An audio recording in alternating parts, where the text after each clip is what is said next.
दोस्तों, कैसे हैं आप सब लोग। उम्मीद करता हूं स्वस्थ होंगे, व्यस्त होंगे, जबरदस्त होंगे। तो साथियों, बात करेंगे टेट की अनिवार्यता को लेकर के। आप सभी जानते हैं 13 मई को माननीय सर्वोच्च न्यायालय में कोर्ट नंबर 8 में ऑनरेबल जस्टिस दत्ता जी की बेंच ने सुनवाई की और फैसला रिजर्व कर लिया था। तो आज टेट की अनिवार्यता को लेकर के दो अपडेट लेकर आपके बीच उपस्थित हुआ हूं। पहली तो है कि 13 मई की जो सुनवाई हुई है उसका ऑर्डर जो है माननीय सर्वोच्च न्यायालय की वेबसाइट पर अपलोड हो चुका है।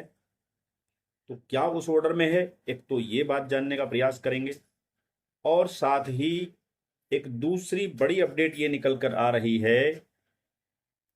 13 मई को जो सुनवाई हुई है उसको देखते हुए कहीं ना कहीं शिक्षकों के मन में ये जरूर आशंका बैठ गई है कि निर्णय उनके पक्ष में आने की संभावनाएं कम बन रही हैं।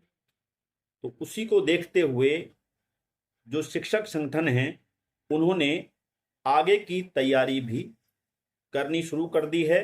उसी को लेकर खबर है कि शिक्षक संगठनों ने आगे जो है उपचारात्मक याचिका की तैयारी कर दी है। आप सभी जानते हैं जब रिव्यू पिटीशन से रिलीफ नहीं मिलता है तो उसके बाद अगला जो कदम न्यायिक लड़ाई में है वो क्यूरेटिव पिटीशन होता है, यानी कि उपचारात्मक याचिका उसमें लगाई जाती है। तो कहीं ना कहीं शिक्षक संगठन उस तरफ भी बढ़ रहे हैं, उसकी तैयारी भी वो कर रहे हैं। तो इन्हीं दो अपडेट्स पर आपसे बात होगी। निवेदन है वीडियो में अंत तक बने रहें। आप सभी साथियों का स्वागत है आपके चैनल गेट सॉल्यूशन में। और साथ ही निवेदन है उन सभी साथियों से जो चैनल पर पहली बार विजिट कर रहे हैं या कहीं ना कहीं लगातार विजिट कर रहे हैं लेकिन चैनल को अभी सब्सक्राइब नहीं किया है, तो निवेदन है, आग्रह है कि वीडियो को दूसरे शिक्षक साथियों तक साझा करते हुए चैनल को अभी के अभी सब्सक्राइब कर लें। बेल आइकन को हिट करना बिल्कुल ना भूलें, ताकि हमारे द्वारा दी जाने वाली जो भी टेट अनिवार्यता को लेकर छोटी बड़ी ऑथेंटिक न्यूज हो, अपडेट हो, वो समय से आप तक पहुंच जाए। तो इसी चीज को लेकर के बात करेंगे। जैसा कि मैं बता रहा हूं कि 13 मई को माननीय सर्वोच्च न्यायालय में जो रिव्यू पिटीशन दायर किए गए थे उनकी 13 मई को व्यापक सुनवाई हुई और लगभग 250 से ज्यादा एडवोकेट्स उसमें जो है पैरवी के लिए उतरे। और जिसमें अगर हम बात करें तो देश के दिग्गज सुप्रीम कोर्ट के जाने माने एडवोकेट्स ने इस मामले पे आर्गुमेंट किया। अगर हम बात करें, अभिषेक मनु सिंघवी जी ने अपनी बात को वहां पर आर्गुमेंट किया है। हम बात करें तो मुकुल रोहतगी जी ने भी वहां पे आर्गुमेंट किया है। हम बात करें तो सलमान खुर्शीद जी ने भी वहां पे आर्गुमेंट किया है। हम बात करें तो पीएस पटवालिया जी ने भी वहां पर जो है अपने आर्गुमेंट किए हैं। तो इन सब आर्गुमेंट को सुनने के बाद और सारी चीजों को समझने के बाद माननीय सर्वोच्च न्यायालय ने अपना ऑर्डर रिजर्व कर लिया था। और अगर हम ऑर्डर की बात करें तो ऑर्डर में भी आज जो है वो यही है कि ऑर्डर जो है रिजर्व कर लिया गया है। सभी काउंसलिंग को जितने भी काउंसिल वहां पर उपस्थित थे, जो भी एडवोकेट्स थे, सभी को सुनने के बाद और ऑर्डर जो है रिजर्व किया जाता है। यही एक लाइन ऑर्डर में लिखी गई। बाकी 15 पेज का ऑर्डर है जिसमें सभी याचिकाओं का जिक्र है, यानी कि जितनी भी आपकी रिव्यू पिटीशन है सब उसमें मेंशन है क्रमवार। और साथ ही जो पिटिशंस, एक एक पिटीशन के अंदर जो भी आईए एप्लीकेशन इंटरिम जो भी आईए लगी हुई हैं वो सारी की सारी उसमें आप देख सकते हैं।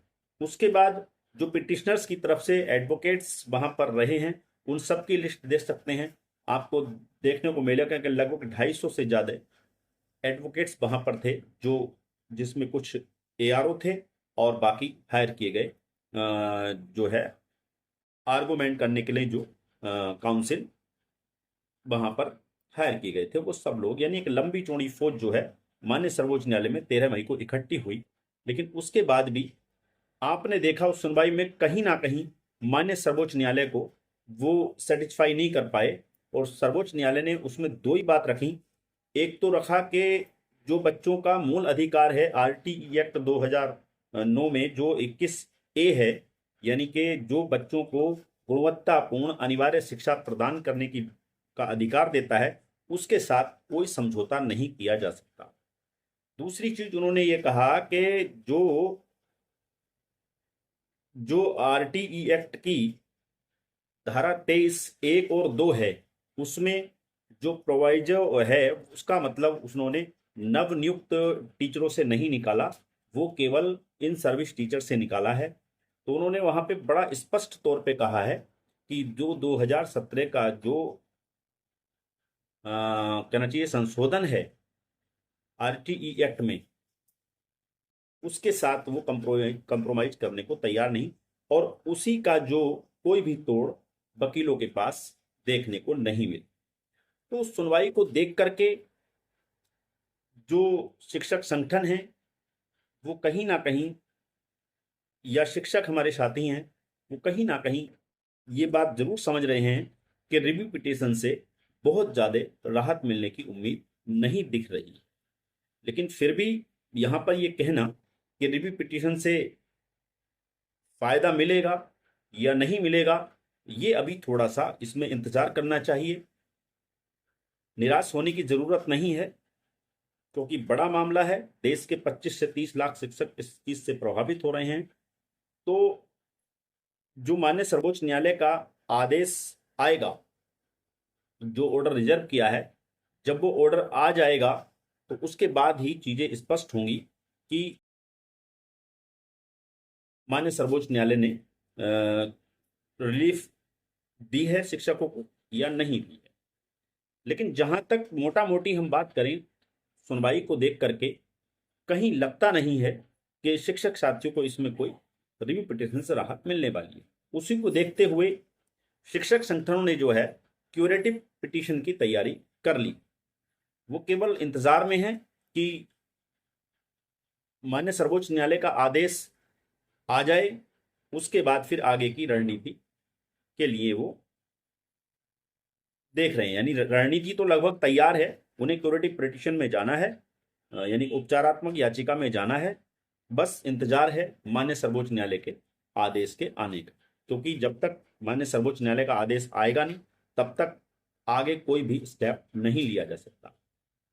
खबर है यूपी से ही, आप देख सकते हैं यूपी क्योंकि बड़ा राज्य है, यूपी ने सबसे पहले इस मामले में जो है कहना चाहिए कि हस्तक्षेप किया और अपनी जो दखलंदाजी की है इस मामले को लेकर के, आप वो सब जानते हैं।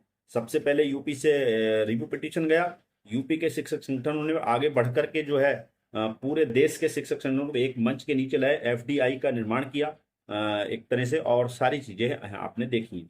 तो शिक्षक संगठनों ने यहाँ पर जो है परीक्षा से बचने उपचारात्मक याचिका दायर करेंगे शिक्षक।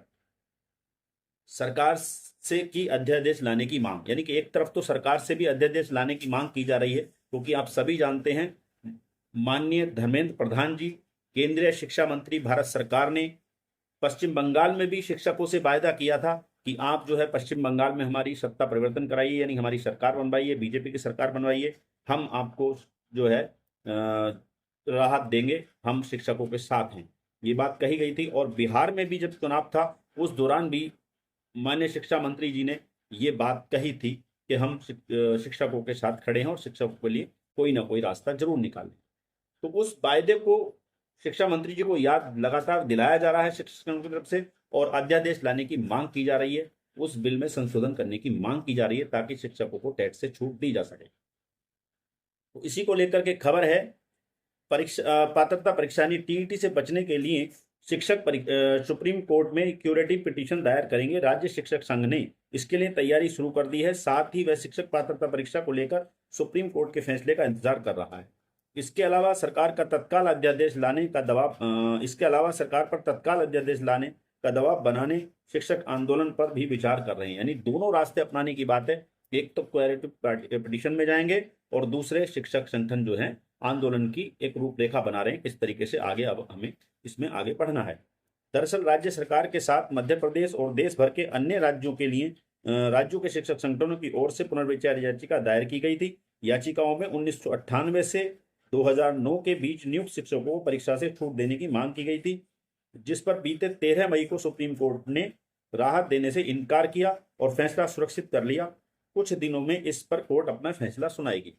यानी कि यहाँ पर स्पष्ट इस खबर से निकल के आ रहा है कि शिक्षक संगठन ये मान चुके हैं कि जो माननीय सर्वोच्च न्यायालय उसने जो है इस पे जो है राहत देने के लिए मना कर दिया है, क्योंकि ये बात सुनवाई में लगातार हुई भी थी और वहां पर माननीय सर्वोच्च न्यायालय में ऑनरेबल दत्ता जी ने स्पष्ट कर दिया था कि आपके पास 1 सितंबर 2027 तक का समय है, उससे पहले पहले आपको परीक्षा देनी होगी और क्वालिफाई करनी होगी।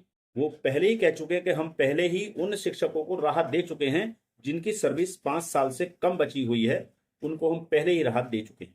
तो ये सारी चीजें वहां पर उन्होंने कही और उन्होंने ये भी कहा कि आरटीई एक्ट में ऑलरेडी पहले ही आपको छूट दी गई थी और उस छूट को आपने नहीं किया। ये बहुत सारी चीजें आई निकल करके, कुल मिला के यहाँ से समझ में ये आता है कि माननीय सर्वोच्च न्यायालय में 13 मई की सुनवाई हुई है, उससे जो है कहीं से कहीं तक कोई राहत मिलने की उम्मीद लग नहीं रही है। ये अलग बात है, जब ऑर्डर आएगा तो उस पर भी आपसे हम उसको लेकर के जरूर चर्चा करेंगे। फिलहाल इन 2 अपडेट के साथ कि माननीय सर्वोच्च न्यायालय की जो 13 मई का सुनवाई थी उसका जो ऑर्डर अपलोड हुआ है उसको लेकर के थी, और दूसरा आगे की रणनीति जो है वो हमारे शिक्षक संगठनों की क्या है उस पर ये 2 अपडेट हम लेकर आपके बीच उपस्थित हुए थे। आगे भी जो भी इस संबंध में अपडेट होंगी, न्यूज होंगी, उनको लेकर के फिर आपके बीच उपस्थित होते रहेंगे। तब तक के लिए साथियों स्वस्थ रहिए, मस्त रहिए, आपका दिन बहुत बहुत शुभ हो। धन्यवाद।